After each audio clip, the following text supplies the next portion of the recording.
One, two, three. Assalamualaikum warahmatullahi wabarakatuh. Telah sampai pada saya sebuah video pendek. Ayuh kita tonton. Kemudian saya berikan ulasan dan react. Kita tonton sambil saya main drone ya.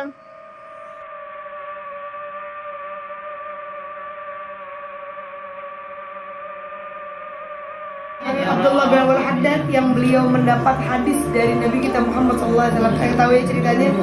Abdullah bin Al-Haddad, beliau mimpi Rasul seringnya.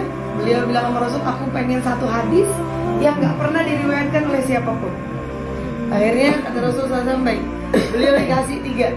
Pernah dengar ini? Yang pertama, katanya Rasul SAW, barang siapa minum kopi dan masih ada bau kopi di dalam mulutnya, maka malaikat memintakan ampun untuknya. Itu pertama.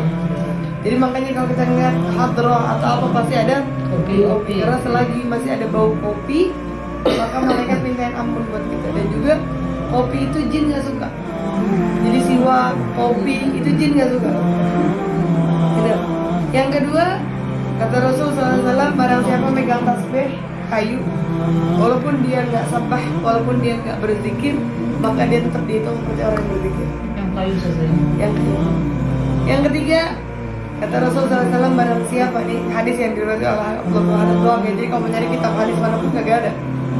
Katanya Abdullah bin Al-Haddad, katanya Rasul SAW, barang siapa menziarah waliyan, barang siapa yang menziarahi wali, maka paling sedikitnya minimal yang dia dapatkan adalah ampunan dari Allah Subhanahu wa Ta'ala. Paling tingginya apa yang dia dapatkan, yang paling tingginya yang didapatkan adalah kedudukan wali.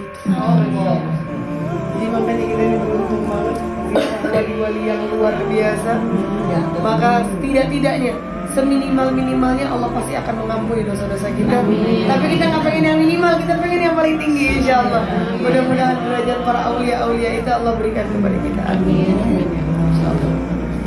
Allahumma shalli wa sallim.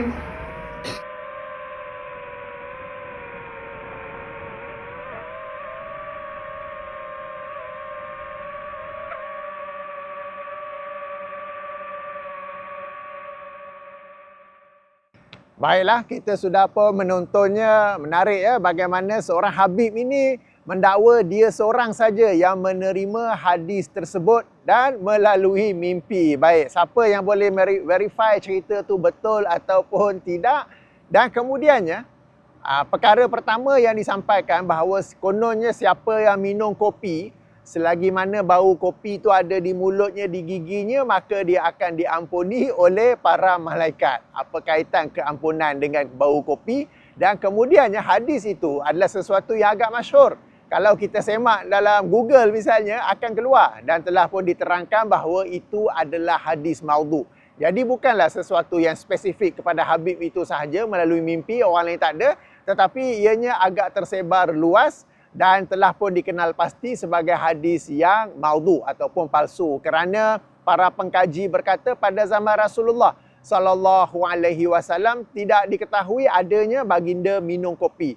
Kopi mungkin dah ada di tempat-tempat lain, tapi baginda minum kopi kemudiannya pula memberi anjuran ataupun memberi fadilat kopi, yang itu tu yang tak ada ya. Itu yang pertama. Yang kedua, siapa yang pegang biji tasbih kayu mendapat atau akan dikira sebagai berzikir meskipun dia tidak berzikir. Alamak, kalau nak buat hadis pun real lah sikit kan. Ini kita tengok, kita dengar pun dah tahu dah antara ciri-ciri hadis palsu. Bahkan mungkin selepas itu, walaupun video tu dipotong, mungkin selepas itu nak mempromosi jual kopi, nak mempromosi jual biji tasbih yang dibuat daripada kayu ya.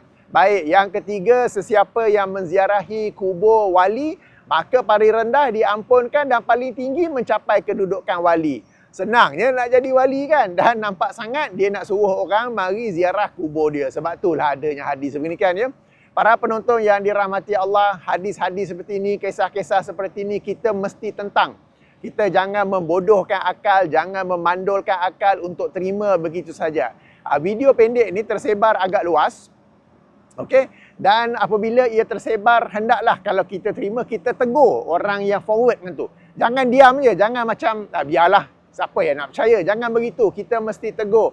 Inilah yang paling kecil, yang paling sedikit yang boleh kita buat, yang ini menegur tentang tersebarnya hadis-hadis ataupun kisah-kisah seperti ini.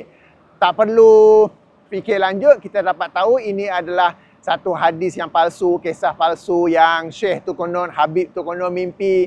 Dan kita dapat lihat adanya nilai-nilai komersial di sebalik itu kan. Nak promosi kopi, nak promosi biji tasbih buat daripada kayu, dan kemudian nak mempromosi kubur sendiri supaya orang mari ziarah, dapat keampunan, paling tinggi dapat mencapai makam kewalian. Ya, maka kita wajib menentang hadis seperti ini. Kita mesti hentikan ia daripada tersebar. Saya pun dapat ni lebih kurang daripada 2-3 orang. Maknanya ia memang tersebar. Alright. Jadi apabila kita dapat melalui grup Telegram, WhatsApp, apa semua tu, kita tegur kepada orang yang forward tu. Okey, jangan forward benda-benda macam ni. Anda tak dapat pahala. Bahkan mungkin juga mendapat dosa kerana bersubahat menyebarkan perkara-perkara ataupun kisah-kisah seperti ini, ya. Baik, demikian sedikit ulasan saya. Ada bateri sikit lagi, saya main-main. Sementara itu saya tutup dengan subhanakallahumma wa bihamdika asyhadu an la ilaha illa anta astaghfiruka wa atubu ilaika. Assalamualaikum warahmatullahi wabarakatuh.